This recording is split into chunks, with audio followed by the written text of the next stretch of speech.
Hello மக்களே, நான் உங்கள் 5.4 தமிழச்சி. எல்லோரும் எப்படி இருக்கிறீங்க? இன்றைக்கி டே 8 ஆஃப் மகாராஷ்டிரா ரைட். எங்கே இருக்கிறோம் அப்படின்னா, நெரல்ன்ற ஒரு ஊருக்கு முன்னாடி இருக்கிற சீமா ரிசார்ட்ஸ் அப்படின்ற ஒரு இடத்துல தான் நேற்று ஸ்டே பண்ணியிருந்தோம். சரியான தூக்கங்க. நேற்று அந்த வாட்டர் ஃபால்ஸ் போயிட்டு வந்து இங்கே பாருங்க, பூச்சியெல்லாம் கடிச்சு மூஞ்சி மோரையெல்லாம் வீங்கி கிடக்கு, கையெல்லாம் வீங்கிருச்சுங்க. Couldn't feel anything. Ignore that. மாத்தேரனுக்கு என்ன ஸ்பெஷாலிட்டி அப்படின்னு கேட்டிங்கன்னா, மாத்தேரன் பார்த்தீங்கன்னா இந்தியாவிலேயே ஈகோ ஃப்ரெண்ட்லியான ஜோன். ஒரு பர்டிகுலர் பாயிண்ட்டுக்கு அப்புறம் பார்த்தீங்கன்னா வண்டி அலோவ் பண்ண மாட்டாங்க. மாத்தேரனுக்குள்ளே நீங்கள் போகணும் அப்படின்னா அங்கே இருக்கிற ஒரு என்ட்ரி ஃபீ வாங்கிட்டு தான் போகணும். எப்படி போகலாம், என்ன பண்ணலான்றதெல்லாம் அங்கே போய் நான் பேசுகிறேன். இப்போ நம்ம சீமா ரிசார்ட்ஸ்ன்ற ஒரு இடத்துல ஸ்டே பண்ணியிருக்கோம். காலையிலே பசி தாங்க முடியல, அதனால் நம்ம ஒரு குழல் இங்கே கிடச்சிச்சு. நேற்று வாங்கி வச்சோம், அதையும் ரூம்குள்ளே வச்சு நமுத்து போச்சு. இருந்தாலும் சரி, சாப்பிட்லாம் வர வழி இல்லை அப்படின்னு சொல்லிட்டு சரி போக போக பேசுவோம். மோட்டோ வ்ளாகிங் இன்றைக்கி கிடையாது. மழை வரல, வேர்த்து ஊற்றுதே, ஏன் பண்ணலான்னு நீங்கள் நினைக்கலாம். நாங்கள் கேமரா எடுத்து மாட்டினோனையுமே மழை அப்படியே எங்கேருந்து வருதுன்னே தெரியாது, வந்துடும். அதனால் இன்றைக்கி மோட்டோ வ்ளாகிங் இல்லை. நம்ம மாத்தேரன் போய் பேசுவோம். ஒரு வழியாக தஸ்ருதி நாக்கா அப்படின்னு சொல்லிட்டு ஒரு இடத்துக்கு வந்துட்டோம். இங்கே தான் மாத்தேரன் போகிறதுக்கு டிக்கெட் வாங்கிட்டு அப்புறம் நம்ம உள்ளே நடந்து போகணும் ஒரு 3 கிலோமீட்டர். நேற்று நைட் ஆக்சுவலி இந்த பாயிண்ட்டுக்கு இதுக்கு மேலே இருக்கிற ஹோட்டலெல்லாம் போய் ஸ்டே பண்ணலாம் அப்படின்னு பிளான் பண்ணோம். நல்ல வேலை வரல. ஏன்னா ஹில்ஸ் எல்லாம் பார்த்திங்கன்னா ரொம்ப பெண்டாக இருந்துச்சு. எனக்கு நம்ம வண்டி ஃபுல் லோடட் வண்டியில் வச்சுட்டு எனக்கு கொஞ்சம் சமாளிக்கிறதே கஷ்டமாக இருந்துச்சு. பட் ஃபைனலாக வந்தாச்சு. வந்துட்டு ரைடிங் பூட்டை போட்டுட்டு இன்னொரு விஷயம் சொல்லணுங்க. ரைடிங் பூட் இருக்கிறதுனால இந்த ட்ரிப்பில் கொஞ்சம் விழுகிறது கம்மி. எப்பப்பெல்லாம் நார்மல் ட்ரெக்கிங் ஷூ போட்டு நான் வண்டி ஓட்டுறேனோ அப்போல்லாம் ஹைட்டு கம்மியாக இருக்கிறதுனால வெயிட் பேலன்ஸ் பண்ணாமல் 2-3 வாட்டி நான் விழுந்துட்டேன் நான். அதனாலேயே இப்போ ஷார்ட் டிஸ்டன்ஸாக இருந்தால் கூட பேசாமல் ரைடிங் பூட்டை போட்டுட்டு ஸ்பாட்டில் நார்மல் ஷூவை மாற்றிட்டு அதுக்கப்புறம் நடந்து போகிறது தான் பிளானு. ஸோ உள்ள மாத்தேரனை பற்றி நிறையா சொல்கிறது இருக்குது, நான் உங்களுக்கு போக போக சொல்கிறேன். இன்னொன்று சொல்ல மறந்துட்டேன். இந்த பார்க்கிங் சென்டரில் நம்ம வண்டி அழகாக பார்க் பண்ணியிருக்கோம்னு நினைக்காதீங்க. அந்த பார்க்கிங் ஸ்பேஸுக்காக ஒவ்வொரு வண்டி கொஞ்சம் கொஞ்சமாக நவுத்தி கடைசியில் அந்த பார்க்கிங் ஸ்பேஸை நம்ம எடுத்துருக்கோங்க.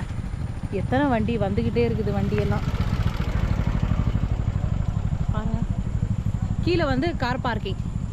இப்போ வண்டியை நம்மளே கஷ்டப்பட்டு பார்க்கிங் போட்டு நம்மளே எடுத்துகிட்டு போகிறதுக்கு 30 ரூபா வேறு பணம் கட்டணுங்க. இது கையில் என்னென்னு கேட்டிங்கன்னா, அங்கே ஒருத்தங்க நெல்லிக்காய் விற்றுட்டு இருந்தாங்க. பாய் வச்சு ஊற ஆரம்பிச்சிருச்சு. அதனால் போய் வாங்கிட்டு வந்துட்டேன். சரி, நம்ம போய் இப்போ இதாங்க மாத்தேரனுக்குள்ளே போகிற வழி, நடந்து நம்ம போக வேண்டிய வழி. நம்ம போய் டிக்கெட் ஃபஸ்ட் எடுத்துகிட்டு வரலாம். மன்னிக்கவும், மண்டை குழம்பி போய் மாற்றி சொல்லிட்டேன். ஆக்சுவலி ஒரு வண்டி நிறுத்துறதுக்கு 60 ரூபாங்க. மேலே ஒரு சீட்டு கொடுத்துருக்காங்க. அது எதுக்குன்னு தெரில. மராட்டி நமக்கு அவ்வளோலாம் படிக்க வரமாட்டேங்குது. ஷாக்கி மூல்யா தெரில. பஞ்சாயத்து டிக்கெட்டாக இருக்கும் 30 ரூபா. இதுதான் ஃபாரஸ்ட் டிவிஷன், அலிபாக் ஃபாரஸ்ட் டிவிஷனோட 2 வீலர் பார்க்கிங். பெரியவங்களுக்கு 50 ரூபா, சின்னவங்களுக்கு 75 ரூபா. அதுதான் டிக்கெட் காஸ்ட்.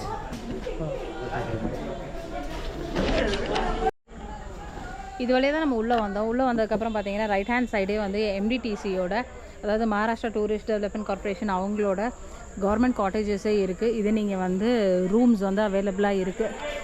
ஆன்லைனில் நீங்கள் புக் பண்ணிக்கலாம். இந்த area full and full eco friendly ஜோனுன்றதுனால எந்த வண்டியும் அலோவ் பண்ண மாட்டாங்க. பட் மாத்தேரனுக்குள்ளேயே நிறைய வியூ பாயிண்ட்ஸ் இருக்குது. ஒரு வியூ பாயிண்ட்லேருந்து இன்னொரு வியூ பாயிண்ட் கொஞ்சம் தூரம் தான். ஸோ மாத்தேரன் வரீங்க அப்படின்னா ஒரு 1 டே ஆக்டிவிட்டி மாதிரி பிளான் பண்ணிக்கவங்க. உங்களால் எவ்வளோ வியூ பாயிண்ட் கவர் பண்ண முடியுதோ கவர் பண்ணலாம். இல்லை அப்படின்னா நம்ம உள்ளே வந்தோம்ல, இங்கேருந்து லக்கேஜ் எல்லாம் எடுத்துகிட்டு நம்ம நேராக இந்த பக்கம் போனோம்னா நிறையா உங்களுக்கு ஸ்டே ஆப்ஷன்ஸ் அவைலபிளாக இருக்குங்க. அங்கே ஏதோ ஒரு ஸ்டே எடுத்துகிட்டு ஒரு ஃப்ரைடே, சாட்டர்டே, சண்டே ஒரு 3 நாள் நீங்கள் தாராளமாக பக்கத்தில் இருக்க இடங்கள்லாம் பார்க்கலாம். இல்லை அப்படின்னா ஜாலியாக சுற்றி பார்த்துட்டு ரெஸ்ட் எடுத்துகிட்டு ஜாலியாக நீங்கள் போகலாம். இன்னொன்று, இங்கேருந்து என்னால் நடக்கலாம் முடியாது சாமி அப்படின்னு நினச்சிங்கன்னா குதிரை இருக்குது, கையிலே தள்ளிட்டு போகிற தள்ளு வண்டி இருக்குது. அது ஏதாவது நீங்கள் சூஸ் பண்ணிக்கலாம். மழை பெஞ்சால் 1 டைம் யூஸ்க்கு போடுற ரெயின் கவர்ஸ் எல்லாம் இங்கே அவைலபிளாக இருக்குது. போன்ஷோ ரெயின் கவர்ஸ் எல்லாம். இதுதான் நான் சொன்னேன் தள்ளு வண்டிங்க. உங்களை உட்கார வச்சு தள்ளி கூட்டிகிட்டு போவாங்க ஒரு பாயிண்ட்லேருந்து ஒரு பாயிண்ட்டுக்கு. எவ்வளோன்னு விசாரிப்போம். इसके लिए टिकट लेना है, कितना है? कौन सा होटल जाना है? हाँ, होटल कौन सा आपका? होटल नहीं है हमारा, ऐसे ही बस देखने के लिए स्टेशन तक जाना है. इसका 750 है. हाँ, 950. एक का 950. एक का 950. ओके. ஒரு ஆளுக்கு வந்து மாத்தேரனுக்குள்ளே போகிறதுக்கு, அதாவது 3 கிலோமீட்டர் போகிறதுக்கு வந்து 950 ரூபா ஒரு ஆளுக்கு. பார்த்தீங்களா க்யூ. ஆட்டோ ரிக்ஷா அலௌடு இல்லைன்னு சொன்னாங்க. ஆனால் எலக்ட்ரிக் வெஹிக்கிள்ஸ், எலக்ட்ரிக் ஆட்டோ 1-2 இருக்குதுங்க. ஸோ தள்ளுவண்டி தாண்டி வந்து பார்த்திங்கன்னா இந்த பர்டிகுலர் இது ஒன்று இருக்குது. அது எதுக்குன்னா எலக்ட்ரிக் ஆட்டோ வெஹிக்கிள்ஸுங்க. ஆட்டோவுக்கு வந்து க்யூ. இது வந்து ஒரு ஆளுக்கு 35 ரூபான்னு சொல்லிட்டு சார்ஜ் பண்ணுறாங்க மாத்தேரன் போகிற வரைக்கும். க்யூ பெருசாக இருக்குது. அண்ட் எத்தனை வண்டி நிற்கும் அப்படின்னா இவங்கக்கிட்ட 20 வண்டி இருக்குது. அந்த 20 வண்டிக்கு அளவாக வந்து ஆளுங்களை ஏற்றி விட்டு திருப்பி வந்ததுக்கப்புறம் திருப்பி வந்து அடுத்த செட் ஆஃப் ஆளுங்களை வந்து அவங்க ஏற்றி விடுவாங்க. அதுக்கு தான் எல்லோரும் க்யூவில் நிற்கிறாங்க. நம்மளும் க்யூவில் நிற்கலாம். இல்லை யோசிப்போம் க்யூவில் நிற்கலாமா நடந்து போகலாமான்னு. வந்து க்யூவில் நின்ட்டேங்க. ஏன்னா 3 கிலோமீட்டர் நடக்கிறதா இல்லை 30 நிமிஷம் லைனில் நிற்கிறதா, 30 நிமிஷம் லைனில் நிற்கிறதா புத்திசாலித்தனம். பக்கத்துலேயே வந்து ஒரு கடை இருந்துச்சு. மேகி ஆர்டர் பண்ணிவிட்டு வெயிட் பண்ணிகிட்டு இருக்கேன். சாப்பிட்டுட்டு அப்படியே க்யூவில் நிற்போம். நம்ம பிரேக்ஃபாஸ்ட் டைமும் ஆயிரும். அதுக்கேற்ற மாதிரி ஆட்டோவில் ஏறி நம்ம இப்போ வந்து மாத்தேரன் போயிட்டுருக்கோம். இப்போ கொஞ்சம் தூரத்துக்கு முன்னாடி தான் வந்து நம்ம டிக்கெட் கவுண்டர்லேருந்து ஒரு லெஸ் தென் 500 மீட்டர்ஸில் மாத்தேரன் ரயில்வே ஸ்டேஷன் இருந்திருக்கும். இங்கே வெஹிக்கிள்ஸ் எதுவுமே அலௌட் இல்லாததுனால இங்கே இருக்கிற டெவலப்மெண்ட் ஒர்க்குக்காக எல்லாம் ஃபுல் அண்ட் ஃபுல் ஹார்ஸை தான் வந்து யூஸ் பண்ணுறாங்க. இங்கே வந்து நல்லா ப்ராப்பராக வந்து காசு வாங்கினாலும் அந்த 50 ரூபா வாங்குகிற காசுக்கு நல்லா தாங்க டெவலப்மெண்ட்லாம் பண்ணியிருக்காங்க. வேறு கீழெல்லாம் வந்து அந்த ஸ்லிப்பரியாக இல்லாமல் இருக்குது. இதெல்லாம் பதிச்சு வச்சுருக்குறாங்க. நல்ல வேலை ஆட்டோ எடுத்துகிட்டு வந்தோம். இல்லைன்னா இன்றைக்கி நடராஜா சர்வீஸில் போட்டு நொங்குன்னு போயிருக்கோம். கைவண்டியில் வந்து அவ்வளோ பெரிய லோடை வந்து தள்ளிட்டு போகிறாங்க அந்த ஏற்றத்தில். சிலிண்டர் மேலே இருக்க ரிசார்ட்ஸுக்கு ஹோட்டல்ஸ்க்கெல்லாம் வந்து சிலிண்டர்லாம் எடுத்துகிட்டு போகுது பாருங்கள். இந்த குதிரைங்க மேய்ச்சிட்டு போகிறதுக்கு ஆள் இல்லைங்க. ஆனால் அதுக்கெல்லாம் பாருங்கள் ஏற்றிட்டு அப்படியே போயிட்டுருக்குது. பாவம்.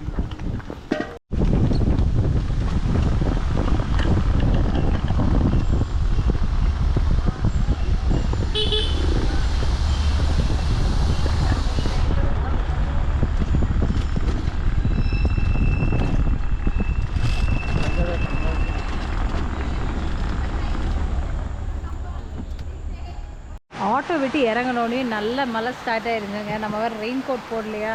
இங்கே ஒரு ஷெட்டுக்கிட்ட வந்து என்னாச்சு, இந்த இடம் நிஜமாகவே செமையாக இருக்குங்க. அந்த படத்துலலாம் பார்க்குற மாதிரி அந்த இங்கே வருங்க. இதுதான் ரயில்வே ட்ராக்கு. காட்டேஜஸ் எல்லாம் பக்கத்துலேயே இருக்குது. இங்கே வந்து நம்ம நேற்று நைட் இல்லாமல் கொஞ்சம் ஈவினிங் டைமில் வந்திருந்தோம்னா கண்டிப்பாக உள்ளேயே வந்து நம்ம ஸ்டே பண்ணியிருக்கலாம். பாதி லக்கேஜ் அங்கேயே பார்க்கிங்கில் போட்டு தேவையானதை மட்டும் எடுத்துகிட்டு இதே மாதிரி ஆட்டோ பிடிச்சி நம்ம வந்திருக்கலாங்க. பாருங்கள் இதுதான் அந்த ஆட்டோ. 3 பேர் உட்கார கஷ்டம் தான். பட் இருந்தாலும் அட்ஜஸ்ட் பண்ணி வந்துக்கலாம். ஆமாம், 35 ரூபா கொடுத்ததுக்கு நிஜமாகவே பர்த்தான எக்ஸ்பீரியன்ஸ்.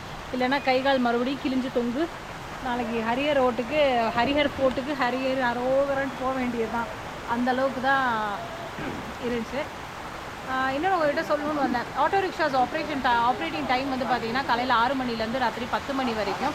ஆட்டோ ரிக்ஷாவில் நீங்கள் லக்கேஜ் எடுத்துகிட்டு வர முடியாது. ஸோ ரிசார்ட்காரங்க ஏதாவது ஏற்பாடு அதுக்கு செஞ்சால் தான் ஆச்சு. இன்கேஸ் ஹெவி லக்கேஜ் நீங்கள் எடுத்துகிட்டு வரீங்க அப்படின்னா போர்ட்டர் ஃபெசிலிட்டி நான் வரப்போ பார்த்தேன். உங்களை வச்சு நீங்கள் எடுத்துகிட்டு வரலாம். அதுக்கு எவ்வளோ லட்சங்கள் கேட்பாங்கன்னு தெரியாது. ஏன்னா மேனுவல் எஃபர்ட் இருக்குது. அதாவது ரிக்ஷாக்காரங்களாவது ஒரு ஆளுக்கு 950 ரூபா கேட்டதில் அர்த்தம் இருக்குங்க. இந்த குதிரைக்காரங்க இருக்காங்க, எங்கே அவங்க காணோம். ஒரு ஆளுக்கு வந்து 950 ரூபா கேட்டாங்க. அதுதான் கொஞ்சம் ஓவர்.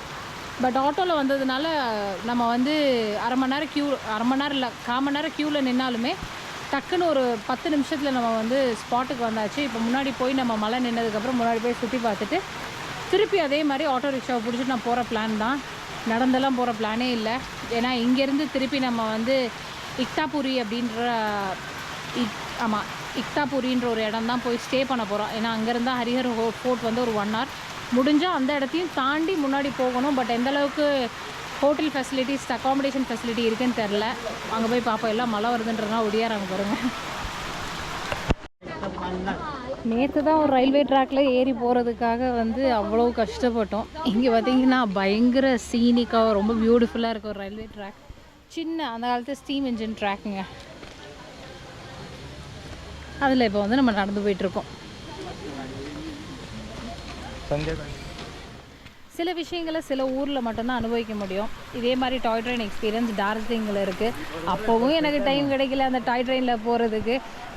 கம்மி டிஸ்டன்ஸுக்கு அவ்வளோ டைம் ஆகுமே அப்படின்னு சொல்லிட்டு இப்போவும் அதே யோசனை தாங்க. 11 கிலோமீட்டருக்கு 2.5 மணி நேரம் போகணுமா அதுவும் டிக்கெட் அவைலபிலிட்டி இல்லை, டைமிங்ஸ் ரொம்ப லிமிட்டட் தான், 2 ட்ரெயின் தான் ஆப்ரேட் ஆகுறதுன்றதுனால இது பண்ணல.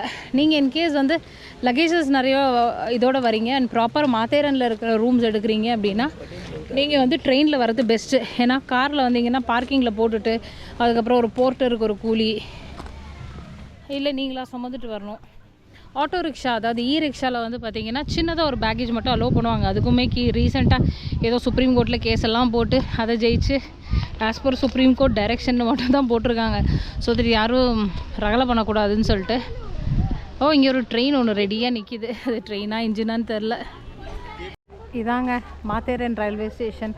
கூட்டமே இல்லாதப்போ இன்றைக்கி வீக்கெண்டில் வந்து இங்கே மாட்டிக்கிட்டோங்க. வீக் டேஸில் வந்திருந்தோம்னா இந்த ஃபுல் ரயில்வே ஸ்டேஷன் நம்ம காண மாதிரி இருந்திருக்கும்.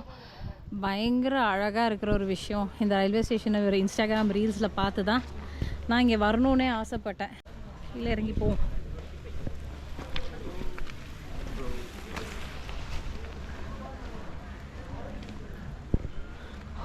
எல்லா இதுலேயும் நிற்கிற மாதிரி ஹெரிட்டேஜ் ஸ்டேஷன்ஸில் நிற்கிற மாதிரி இங்கேயும் ஒரு இன்ஜினை நிப்பாட்டி வச்சுருக்காங்க. குட்டி ஸ்டேஷன், எந்த ஃபெசிலிட்டி இல்லாமல் அழகாக ஒரு குட்டி ஸ்டேஷனுங்க. இதையும் அந்த காலத்தில் வெள்ளைக்காரன் தான் போட்டிருப்பான், அதில் எந்த ஆச்சரியமும் இல்லை. இல்லை நம்ம மக்கள் தான் செஞ்சுருப்பாங்களா? உங்களுக்கு எதாவது இதை பற்றி தெரியும்னா கீழே கமெண்ட் பண்ணுங்கள். அங்கே போய் வண்டி நிற்கிற வண்டியில் கொஞ்சம் போஸ்ட் கொடுத்த வீடியோஸ் எடுப்போங்க. ஃபோட்டோஸ் அண்ட் வீடியோஸ் எடுப்போம். இதாங்க ஸ்டீம் ட்ரெயின் வருதுங்க. நம்ம அந்த வீடியோ இருக்கும். Perfect timing.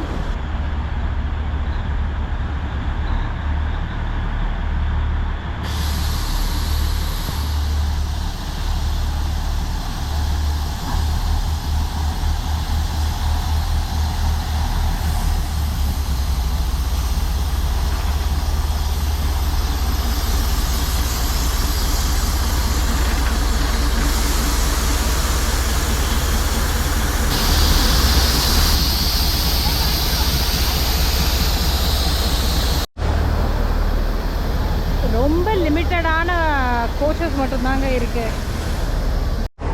இந்த ட்ரெயினோட ஸ்பெஷாலிட்டி என்ன தெரியுங்களா? முன்னாடி போய் திரும்பிட்டு வர்றதுக்கெல்லாம் இடம் இல்லாத காரணங்களால் முன்னாடி ஒரு இன்ஜின், பின்னாடி ஒரு இன்ஜின். கீழேருந்து மேலே வர்றப்ப முன்னாடி இருக்கிற இன்ஜின் இருக்கும், மேலேருந்து கீழே போகிறப்ப பின்னாடி இருக்கிற இன்ஜின் எடுத்துகிட்டு போகும். நைஸ். இந்த கேர்ள்ஸோட கூட்டமெல்லாம் பாருங்கள். எல்லோரும் வந்து அந்த ட்ரெயினை பிடிச்சி தொங்கிக்கிட்டு ஃபோட்டோஸும் வீடியோஸும் எடுத்துகிட்டு இருக்காங்க. எல்லாருக்கும் இருக்குல்ல, ட்ரெயின் யாருக்கு தான் பிடிக்காது? ட்ரெயின் பச்சை கொடி காட்டினதுக்கப்புறமும் வண்டி மேலே ஏறி நின்று ஃபோட்டோ எடுக்கணும், வீடியோ எடுக்கணும்னு பண்ணிகிட்டு இருக்கிறாங்க. அவங்களோட ஆசை பாருங்கள், அந்த அம்மாவோட ஆசையெல்லாம் பாருங்கள். அந்த அம்மா மூஞ்சியில் இருக்கிற சிரிப்பு பாருங்களேன், சான்ஸே இல்லைங்க.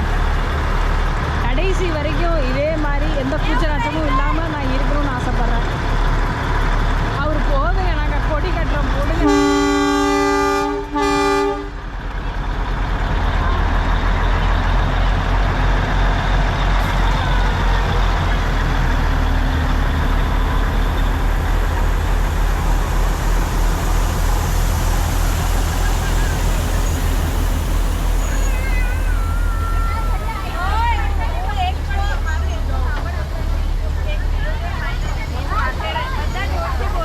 ஒரு வெளியே எல்லாம் ஏறிட்டாங்க ட்ரெயினில். ஜாம் பேக்டாக போகுதுங்க. ஏசி ஓல்வோ பஸ் மாதிரி.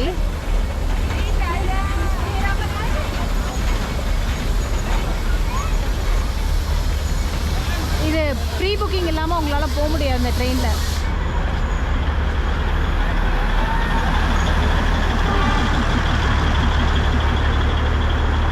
அவ்வளோதாங்க, 2 3 தான் கோச்.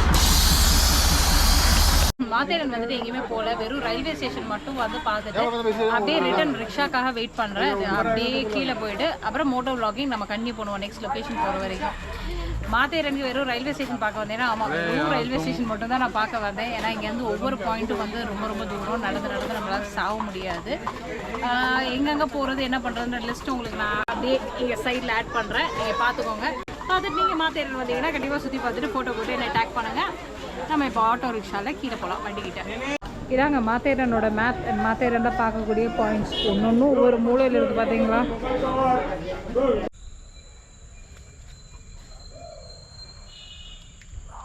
மறுபடியும் ரைடிங் ஜாக்கெட்லாம் போட்டு ரைடிங் ஷூ போட்டாச்சு. ரைடிங் பேண்ட்டு போடல. இங்கேருந்து ஒரு 3.5 ஹவர்ஸுங்க, க்ளோஸ் டு 4 ஹவர்ஸ் வந்து ஹரிஹர் ஃபோர்ட்டு. பட் ஹரிஹர் ஃபோர்ட்டுக்கு கொஞ்சம் முன்னாடி எங்கேயாவது இன்றைக்கி வந்து ஸ்டே பார்க்கணும். வண்டி பார்த்திங்களா, அவங்கவுங்க சௌரியத்துக்கு நிறுத்திட்டு அப்படியே போயிடுவாங்க. எவன் வண்டி எடுத்தா என்ன, எடுக்காட்டி என்ன அப்படின்ற லெவலுக்கு.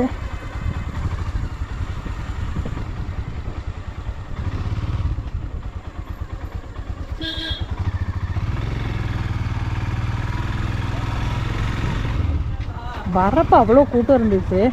எல்லாம் உள்ளே இருக்காங்க போல இருக்குது. நம்ம மட்டும்தான் போயிட்டு பார்த்ததை பார்த்துட்டு உடனே கிளம்பிட்டேன். மற்றவங்களாம் மற்ற வியூ பாயிண்ட்ஸ் போயிருப்பாங்கன்னு நினைக்கிறேன். பாருங்கள், கார் இதெல்லாம் அந்த இடத்துக்குள்ளே நிறுத்தாமல் வெளியே நிறுத்தியிருக்காங்க. ஏன்னா உள்ளே நிறுத்தினா பார்க்கிங் சார்ஜஸ் இருக்குது. அதனால் காரை இங்கே நிறுத்திட்டு அவங்க எல்லோரும் உள்ளே போயிருக்காங்க. ஆக்சுவலி சில பெண்டெல்லாம் ரொம்ப அள்ளுவிடுற அளவுக்கு தாங்க இருக்குது. ஒரு சில பெண்டெல்லாம் நானே அப்படியே உசுரை கையில் பிடிச்சிட்டு, ஏன்னா நார்மலாக ஃபுல்லி லோடடாக இருக்கா வண்டி, அதனால் கொஞ்சம் பார்த்து தான் ஓட்ட வேண்டியதாக இருக்குது. இது பாருங்க வெளியூர் பார்த்தீங்களா. கேமராவில் உங்களுக்கு எந்த அளவுக்கு தெரியும்னு தெரில. கிட்டத்தட்ட ஒரு 70 டிகிரியில் வந்து வண்டி போயிட்டுருக்குது.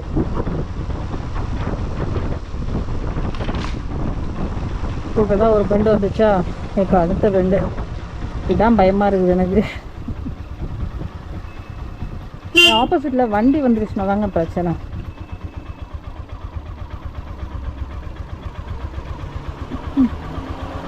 பஸ்ஸே வருது. சாமி,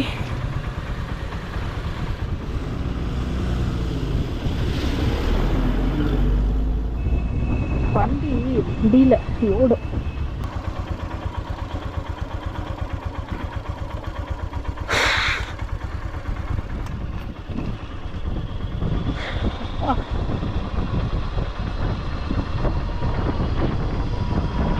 வண்டி நான் ஆக்சிடென்ட்டே கொடுக்கலைங்க, அவ்வளோ ஸ்டீப்பாக இருக்கும். ஃபுல் ஸ்பீடில் போயிட்டு இருக்குது. ஆக்சுவலி இந்த ரோடு கண்டிப்பாக எக்ஸ்பீரியன்ஸ் ரைடர்ஸ் அண்ட் டிரைவர்ஸ்க்கு மட்டும்தாங்க செட் ஆகும். ஓரளவுக்கு தான் வண்டி ஓட்ட தெரியும்னு நினைக்கிறப்ப இது வந்து ரொம்ப கஷ்டம் தான். பார்த்தீங்களா, ரைட் சைடில் முன்னாடி போய் காட்டுறோம் பாருங்கள். ரைட் சைடில் இப்போ தாண்டி தான் போவோம் நம்ம. இதுதான் ட்ரெயின் கிராசிங் ஏரியாங்க. நம்ம பார்த்தோம்ல டாய் ட்ரெயின்ஸ், அதெல்லாம் இங்கே க்ராஸ் பண்ணி போவோம். இது 3வது ட்ராக்குங்க ட்ரெயின் க்ராஸ் பண்ணுறதை பார்க்குறதுக்கு. அடுத்ததா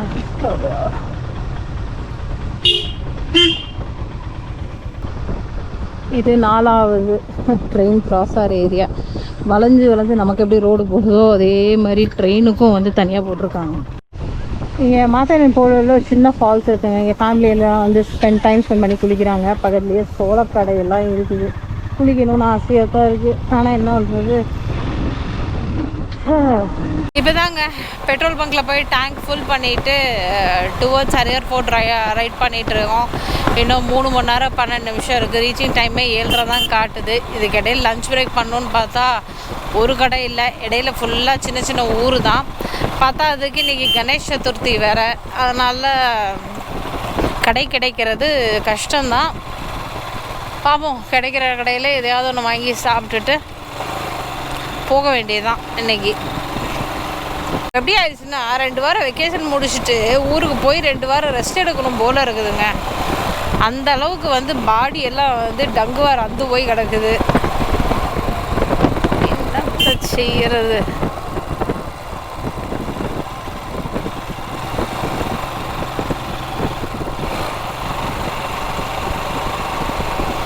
ஃபுல்லாக மழையில் நனைஞ்சு இங்கே பாருங்கள், எல்லாம் உள்ளே ஃபுல்லாக தண்ணி இறங்கிருச்சு. சும்மாவே இங்கே வந்து இந்த எல்இடி லைட்டிங் எரியும்ல, அது வந்து எரியிறது இல்லை. அப்பப்போ வைப்ரேஷனுக்கு அங்கிட்ட இங்கிட்ட வந்து காட்டிகிட்டு போகும். அதோடு சரி, ஊருக்கு போயிட்டு இந்த செலவெல்லாம் பார்க்க வேண்டியதான். ப்ளஸ் ஸ்டாப் பாக்ஸ் வந்து ரொம்ப மடங்கிருச்சுங்க. அந்த ஸ்டாண்டு நம்ம பெல்காமியில் ஒரு குழியில் டொம்முன்னு போட்டோன்னே அந்த இது கொஞ்சம் பெண்ட் ஆயிருச்சு. டாப் பாக்ஸ் வந்து எந்த நேரத்தில் வேணால் உடையலான்ற மாதிரி ஒரு சுச்சுவேஷனில் இருந்தாலும் வேண்டாத தெய்வத்தை வேண்டிக்கிட்டு எப்படியாவது ஊருக்கு போய் இதெல்லாம் உடையாமல் கொண்டு போய் சேர்த்திரு அப்படின்னு. ஏன்னா போய் அதை ஒன்றும் பண்ண முடியாது. திருப்பி அந்த டாப் ரேக்கை வந்து ரேக்குன்றதை விட அந்த கம்ப்ளீட் ஸ்டே வந்து மாற்றி தான் ஆகணும். மாற்றிட்டு மறுபடியும் அதுக்கு உண்டான பிளேட்டை போடணும் டாப் பாக்ஸுக்கு. ஊருக்கு போய்ட்டு சின்ன சின்ன வேலை இப்போதைக்கு இருக்குது, பார்ப்போம். இப்போ தாங்க ஒரு சின்ன ஷார்ட் பிரேக் எடுத்துகிட்டு இல்லை ஒரு லஞ்சு சும்மா ஒரு சின்ன ஊர் வந்துச்சு. அந்த ஊரில் ஒரு ஃபாஸ்ட் ஃபுட் கடை ஓப்பனில் இருந்துச்சு.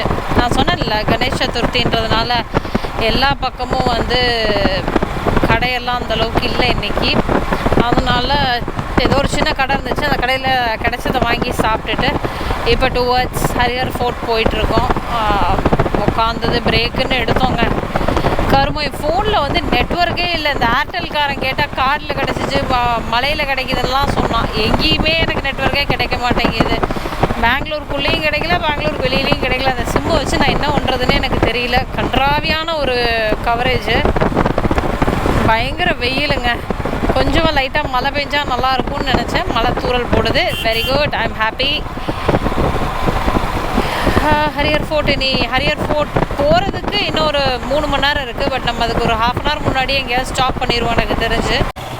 ரோட்ஸ் எல்லாம் வந்து கன்ஸ்ட்ரக்ஷனில் இருக்குங்க ஆன் த வே. அதனால தான் கம்மி கிலோமீட்டர் இவ்வளோ நேரம் காட்டுது. 10வது ஊருக்குள்ளே போய் சின்ன சின்னதாக இருக்குங்க.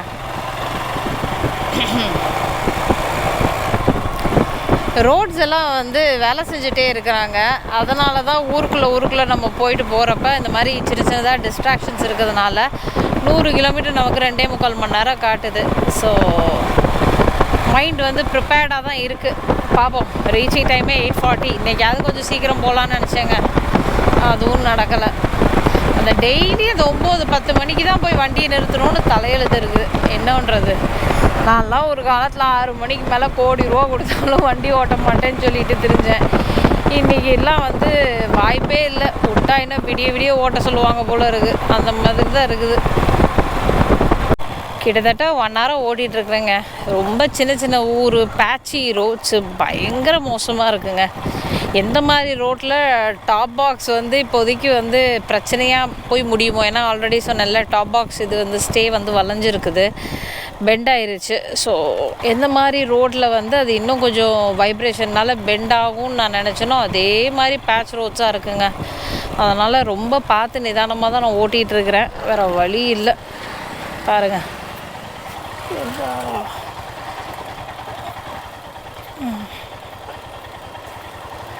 தெரியுதா உங்களுக்கு? வண்டி அந்த டாப் பாக்ஸ் வேறு அதான் அந்த டாப் பாக்ஸ் இஷ்யூ இருக்கிறதுனால மைண்டு வந்து ஃப்ரீயாகவே ஓட்ட முடியலைங்க. ஒரு மாதிரி பதட்டமாகவே இருக்குது நமக்கு. ஒன்றும் பண்ணுறதுக்கும் இல்லை.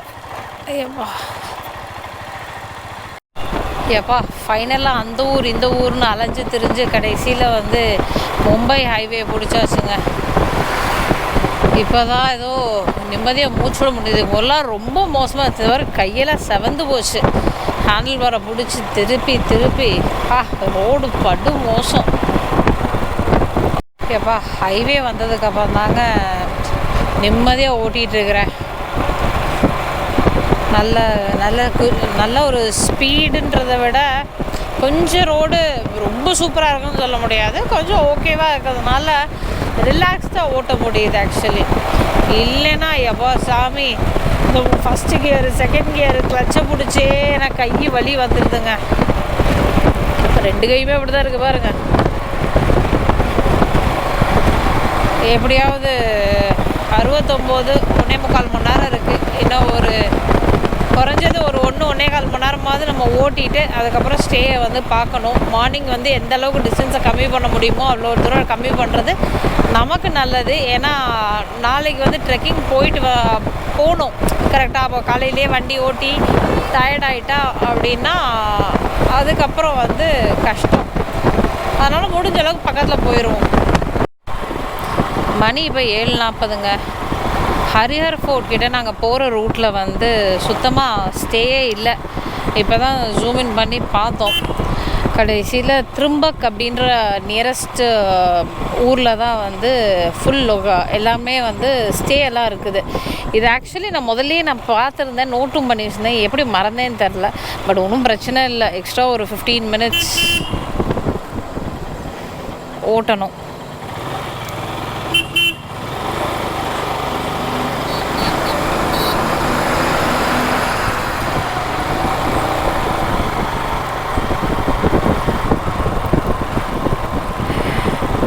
எக்ஸ்ட்ரா ஒரு 15 minutes ஓட்டிட்டு காலையில் அந்த த்ரிம்பக்குன்ற ஒரு ஊர்லேருந்து ஹரிஹர் ஃபோர்ட் வர்றதுக்கு வந்து 1/2 hour ஆகும். ஆக்சுவலி எங்கள் பிளான் மிஸ் ஆச்சு அப்படின்னா, நாங்கள் இடையில ஒரு நாள் நாங்கள் ஸ்கிப் பண்ணோம். லோகட் ஃபோர்ட் நாங்கள் போகிறத விட்டுட்டு ஃபார்வர்டாக வந்தோம்ல, அதில் தான் இப்போ வந்து வீக்கெண்டில் மாட்டிக்கிட்டோம். நாங்கள் இப்போ வீக்கெண்டில் வந்து ஹரிஹர் ஃபோர்ட்டுக்கிட்ட அக்காமடேஷன்லாம் செம்ம ரேட்டாக இருக்க போது, வேறு வழி இல்லை, ஏதோ ஒன்று பார்த்து நம்ம வந்து செட்டில் ஆக தான் செய்யணும். பார்ப்போம் என்ன எங்கே கிடைக்கிது, என்ன ரேட்டு கிடைக்குதுலாம் போய் பார்ப்போம். இன்னொன்று எனக்கு வந்து ஹோட்டல் அதையும் தாண்டி எனக்கு வந்து ஒரு விஷயம், வீக்கெண்டில் ஹரிஹர் ஃபோர்ட் போகிறதுக்கு வந்து விருப்பம் இல்லாமல் ஆக்குறதுக்கு ரீசன் வந்து பார்த்திங்கன்னா கூட்டங்க. நாளைக்கு ட்ரெக்கிங் பண்ணுறப்ப கூட்டம் நிறையா இருக்கும்னு நினைக்கிறேன் நான். ரெண்டாவது இன்னொரு பாசிட்டிவாக ஒரு விஷயத்தையும் நினைக்கலாம், என்னென்னா கணேஷ் சதுர்த்தி, அதனால் யாரும் வரமாட்டாங்கன்னு நம்புகிறேன் நான். இல்லை அப்படின்னா நாளைக்கு அதையும் தாண்டி ட்ராவல் பண்ணுறவங்க, ட்ரெக்கிங் வரவங்க வந்தாங்க அப்படின்னா கூட்டம் நல்லாவே இருக்கும். பார்ப்போம், அங்கே போய் நாளைக்கு தான் தெரியும். பட் ஃபஸ்ட்டு போய் அக்காமடேஷனை பிடிப்போம். மணி 7:45 தான் ஆச்சு. ஆனால் இந்த ரோட்டில் ஒரு காக்கா இல்லைங்க, ஒரு என்ன சொல்கிறது, ஒரு லேம்ப் போஸ்ட் கூட இல்லை. நம்ம வண்டி லைட்டில் போகிறது மட்டும்தான் நமக்கு. ஸோ ஃபுல் அண்ட் ஃபுல் மேப்பை ட்ரஸ்ட் பண்ணி தான் நம்ம போயாகணும். இப்போ வேறு வழி இல்லை. நடுவில் ஏதாவது ஜங்ஷன்ஸ் வருதா, ஊர் வருதா அப்படின்னு தெரியல. ஆப்போசிட்டில் ஒரு வண்டி வருது, தூரத்தில் லைட்டு தெரியுது. எஸ், ஒரு கார் வருது. ஓகே, போவோம். வேறு வழி எப்பா, ஓட்டிக்கிட்டே இருக்கிறோம். ஆனால் டைம் குறைஞ்ச பாடே இல்லை. வளைஞ்சு இந்த ரோடு போயிட்டுருக்குது. பின்னாடி கூட ஒரு கார் மட்டும் வந்துட்டுருக்குதுங்க. அது எங்கேருந்து எப்போ ஜாயின் ஆச்சுன்னு கூட எனக்கு ஞாபகம் இல்லை. ஆனால் கரெக்டாக அந்த கார் மட்டும் கூட வந்துட்டுருக்குது. மணி இப்போ 8 தாங்க ஆச்சு. நடுவில் வர சின்ன சின்ன கிராமங்கள் வந்து பார்த்திங்கன்னா ஒருத்தர் கூட வீட்டை விட்டு வெளியில் இல்லை, ஒரு லைட் வெளியில் எரியலைங்க. எல்லோரும் வீட்டுக்குள்ளே போய் ஆல்ரெடி எல்லாம் செட்டில் ஆகிட்டாங்க. உங்களுக்கு இந்த இருட்டில் வீடெல்லாம் எதுவுமே தெரிய போகிறதில்ல. ஆனால் இப்போ என்னோடய லெஃப்டில் எல்லாம் வந்து நிறைய வீடு இருந்துச்சு. எந்த ஊர்லேயுமே ஆளுங்க வெளியே இல்லைங்க. அப்போ எத்தனை மணிக்கு சாப்பிட்டு எத்தனை மணிக்கு தூங்குவாங்க? ப்ராப்ளம் அவங்க எல்லாம் சீக்கிரம் எந்திரிக்கிறவங்களா இருக்கும். பட் இருந்தாலும் 8 மணிக்கே வந்து லைட்லாம் ஆஃப் ஆகி ஆள் நடமாட்டமே இல்லாமல் இருக்கிறத பார்க்குறதுக்கே ஆச்சரியமாக இருக்குது. லைட் எரியுது, அம்மா அதை பார்த்துட்டு இங்கே வருங்க ரோட்டில்.